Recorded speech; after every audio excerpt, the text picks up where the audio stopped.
With customization comes instrumentation. We shared the cab's control center in our 2022 tour video. Are the tablet running torque to monitor the F-350's engine data, and the other is the switch, monitor, and gauge cluster along with the radio navigation camera displays in our center console. Now we are moving on to Gen 3 of our console unit that Steve built back in 2018. Why? Well, some of the instrumentation he put in isn't needed and others need an update. So what's instrumented and monitored? That's what this video is going to show you. Stick around and find out.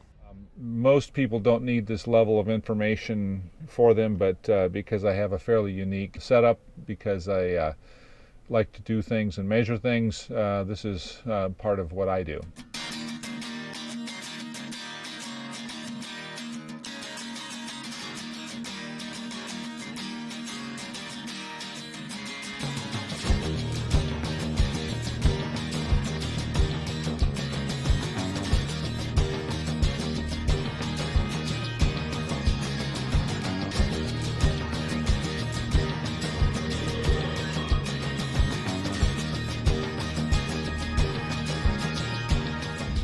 I'm about to undertake a new project to revise the console here, but I thought it was kind of time to discuss why we have what we have. It was a pseudo bench seat that had as a center skinny seat here with a fold-up console, and that's what we had. I had a need for a lot of different instrumentation and storage, so that's what drove the getting rid of the center seat and put a console in here.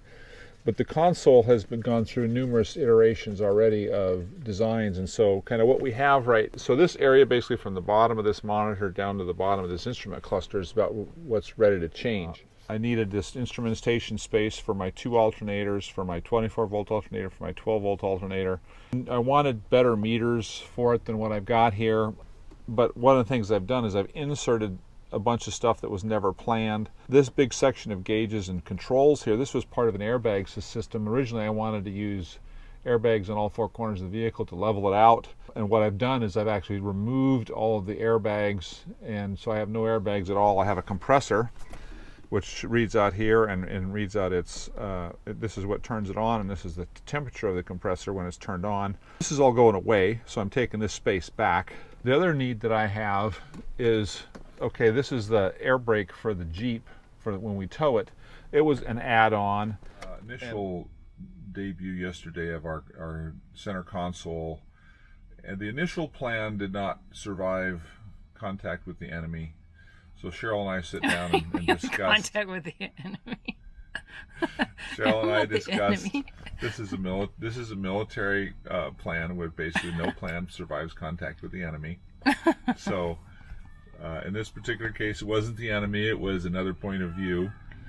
So what we've done is we've revised the way that we're going to lay things out. Okay.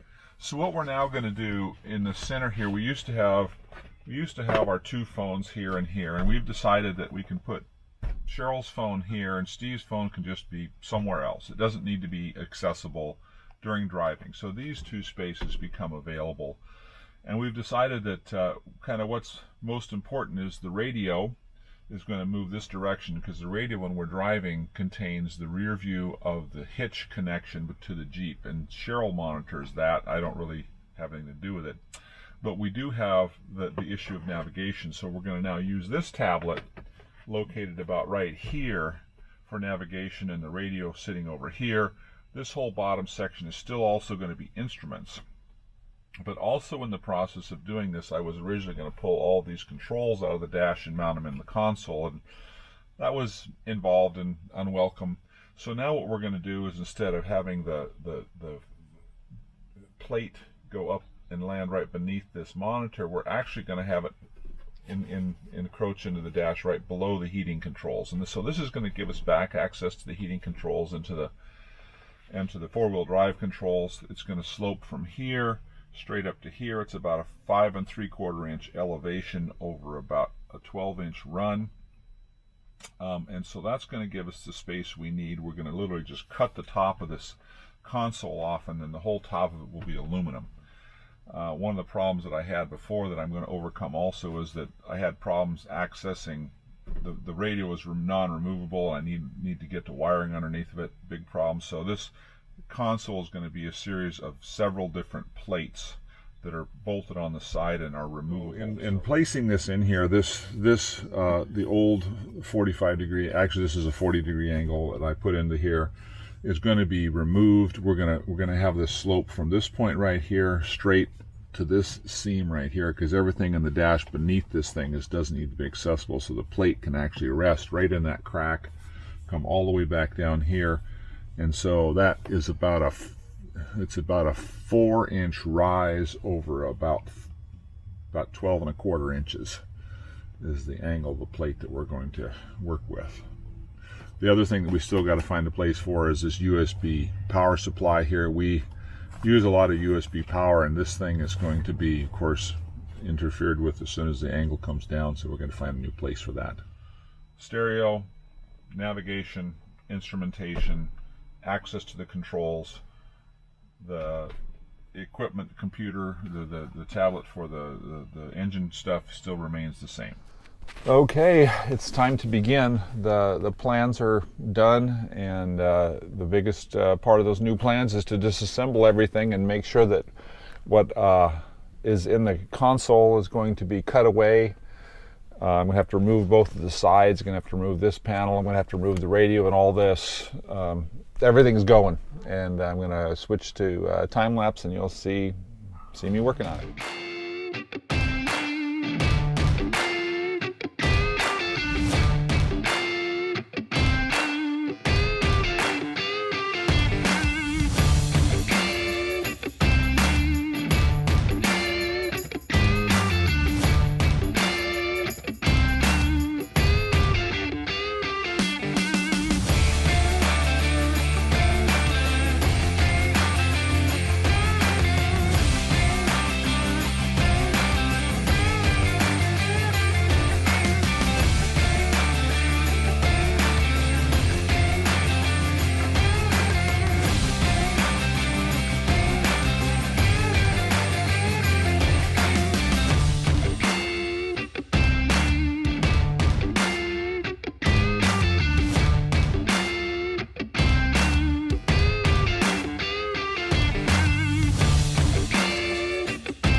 The new console has the new sides in it. He's working on all the other pieces right now.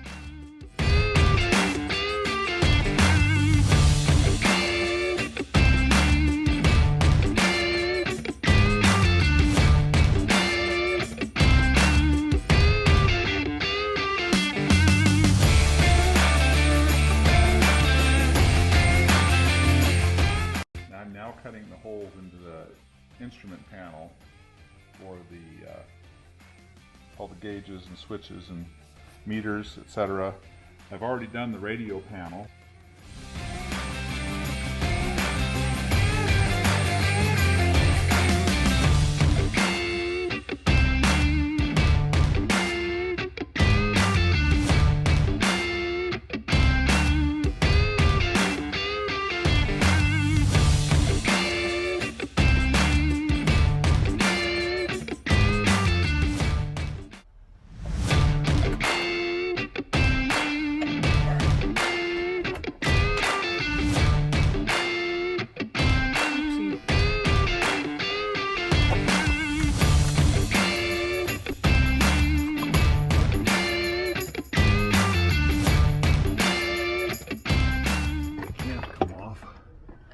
Well, I guess I don't. I guess I put the wrong terminal on that end. Okay, there was a lot of wire mess in the old one. I kept iteratively adding circuits, and so now what I'm doing is I'm putting in a main power distribution bus. I've got two 8-gauge wires coming direct from the 12-volt battery into here onto a negative terminal block into a trio of auto reset fuses that I then feed up into the box. From there to all my distribution box, which is inside the top. Taking you up to the top. So inside the top of the box, there's 24 terminal strip joints here that are all mapped out to bridge between these and the vehicle. So there's 12-volt power here, 20-volt power, 12-volt switched power, There's sensor lines coming in from the current sensors. There's compressor wiring that goes out to the compressor. There's power wiring to the radio. There's a lot of stuff. It was a big mess before because I just kept adding and adding and adding to it. And I'm going to be much cleaner and much fewer wires by the time I get done. You'll be cleaner? That's really hard to... Oh, it will be. It will be cleaner. I will probably never be cleaner. Dirty Steve is always Dirty Steve. Exactly. So I've got a few labels here on a couple of wires that I know what they are. Because when I pulled the switches out, I pulled like this switch out, moved to here. The 12 volt positive power.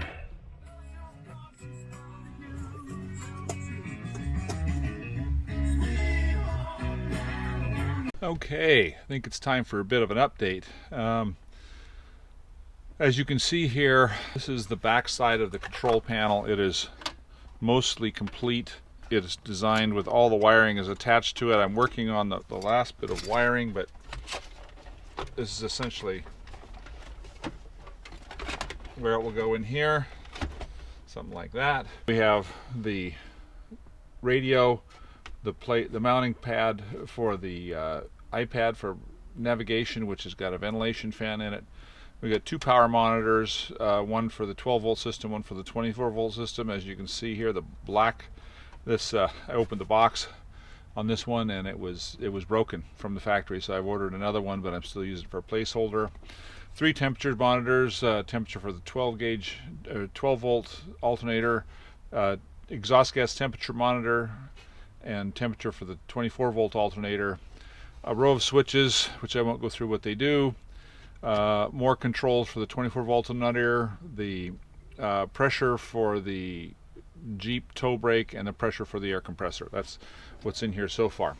So what I'm working on at the moment is these are the back sides of the two power monitors for the two alternators.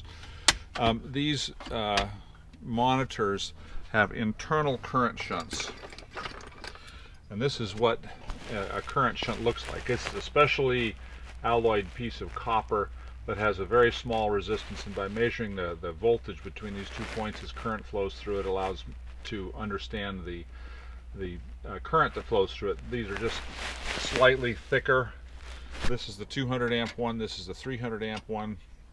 At any rate, I don't want all these huge, massive power cables having to come in here and attach to the back of these 2 meters.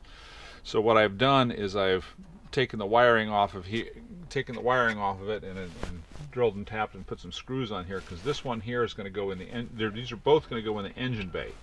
This one's going to go on the back of the alternator, and this one's going to go on the negative DC bus bar that goes to the camper. And so by bolting these things in between the distribution bus, in this case the distribution bus and the cable, in this case the alternator and the cable, I'm going to be able to measure the output of both my alternators. Now, one of the challenges is on my 12 volt alternator, because it's bolted to the truck, and this is a negative side current sensor. I currently have positive side current sensors installed. This is what is called a Hall effect current sensor. The positive cable goes through this and it senses the current that goes through the cable with this fairly large device. This is not really a very hardened device. It does work adequately, but I felt that just having a simple, literally a dumb sensor would be likely more accurate. So that's why I've decided to go to these gauges. One of the other reasons I wanted the gauges was because these gauges are LCD, and that's essentially what the display should look like. It's a much more pleasant LCD to look at than the LED of the red and the blues of the ones that I had in here, and so I'm hoping that these are more desirable meters. But having to incorporate a negative side sensor in here is becoming a lot more. I knew it was going to be a challenge, and it's no less challenge than I thought it was going to be, but it's going to be able to be accomplished. So that's what I'm working on now. I got to have 4 more. The last 4 wires that go in here are the ones that go to these current shunts, and I've got to get those installed. Everything else is already put together. Of course, it's not tested, but it should work. I've got a couple of light cable controls here because they don't have the lights yet. I didn't run the wiring for those. But if you can see the back of these shunts, you can see where the back of these meters, you can see where I've taken the shunts out. And this is going to be a fairly straightforward thing to do. So that is what I'm working on right now. One of the things that I'm going to have to do for this is in order to measure the negative side power from an alternator, my primary alternator is bolted to the engine, and all the negative side power goes through the body of the alternator into the bracket of the engine mount. And so what I'm going to have to do is that engine mount is going to have to now be insulated. The alternator is going to have plastic washers that support the alternator, so there's no electrical conductivity between the alternator and the engine. And then I'll run a separate cable from that alternator with my current shunt in it, so I can measure the current coming out of the alternator. So that's the next challenge. Okay, so the next challenge here is going to be, this is the 4-gauge, actually it's a 2-gauge cable that runs from the negative bus, which is right here, to the camper. And so this current shunt is going to have to bolt on about right here, and then the cable will be moved to mount right here, and then the current sensing will be occurring right here. So that's how we're going to current sense the camper alternator's output. The truck's alternator output is something slightly different. Okay, sensing output from this alternator is what's going to be a problem, is because this is a negative side sensor. I have 3 bolts here that all hold this alternator down. This alternator is going to have to be lifted up and placed on plastic washers. As a plastic washers, it has to go underneath the head of the bolt, and then the entire bolt itself is going to be coated in heat shrink, so that this external case of this negative DC pole will be isolated from the engine. And then on the back of it there's a mounting stud right back here, and this current shunt will be placed right here, and then a negative cable will go from here to the engine block that will allow me to measure all the amperage coming from the alternator through the negative terminal here. So that's what's got to happen here. Okay, so this alternator has been taken off, and this is what we've got to do to make it function. You can see on the grounding terminal of the alternator right here, there is a M8 tapped hole. So I've mounted this shunt onto here, and the 2 current senses will be here, and then the negative cable will be here. To isolate the alternator from the vehicle, I've taken the mounting bolts and I've put a heat shrink on them, and I've got a nylon washer that will allow me to go just like that. It will put a nylon washer between the vehicle chassis, or the mount in this case, and the alternator on all 4 mounting terminals. So that will give me the electrical isolation in order to measure the current from this. One of the things, unfortunately, that it will do is to reduce the heat flow. Well, maybe it's good and maybe it's bad. If you think that the engine's hotter than the alternator is, which typically it is, then it is a good thing to actually reduce the heat flow from the engine into the alternator. But the heat flow can also go the other direction, since the engine block is cooled by water, and it's typically less than 230 degrees, which is about 120 centigrade is about the maximum operating temperature of my alternator, which is about 143 Fahrenheit. So that's how hot it's going to get. So, and how am I going to know how hot it's going to get? Well, the temperature controllers in the dash, they are industrial controllers that use a Type K thermocouple. This particular thermocouple has got looks like about a 6mm ring terminal. I'm going to pull this case bolt out right here, and right here is where this ring terminal is getting mounted onto the case here, so it will sense the alternator temperature from this point right here, which is virtually the same before, as I used to have my alternator temp sensor on this stud right here. But it gives me, fairly decent, probably 8 to 10 second thermal delay between, heat flow from here to here, so that the alternator can be a little bit hotter, and I can just control that within the temperature controller itself by setting it to a lower set point. But this cable is 4 meters long, so it should be long enough to reach from here all the way into the dash. If you don't know, thermocouples, this is a Type K thermocouple, 4 meters long. You cannot extend these with wire. You must make the entire run with the thermocouple wire, or it will not read correctly. So I specifically ordered these that had long lengths and a specific ring terminal type so I could mount it on the case of my alternator. Well, it's mostly finished, so I'll take you on a little tour here. As you can see, the whole panel has been lowered down. We can now access the heater controls and the four-wheel drive controls. The brake controller for the brake is over here, and the pressure that it sets is here. That gives us the access that we needed in here. We now have the tablet that's here, and there's underneath of it there's a cooling fan which can be disabled right there if necessary. That way you can sit there and provide navigation for us. The radio is also the rear view for the rear view camera, and so that's set up to operate. We have our power distribution set up here. This spot right here is large enough for Cheryl to park either the GoPro or her Osmo cameras, and it can be charged right here. And the instrument cluster is largely operational. I guess the shortcomings are, you can see that this is the 12-volt system, and it's illuminated. It's showing that the main battery is only 12.3 volts. This one is for the 24-volt system, and it is broken, so it's not reporting anything. The temperature for the 12-volt alternator is what this would display. I haven't even programmed this controller yet, because they don't have the thermocouple for this device, but I do have the thermocouples for both of these, and this is the exhaust gas temperature. You can just see it just went down from 91 to 90.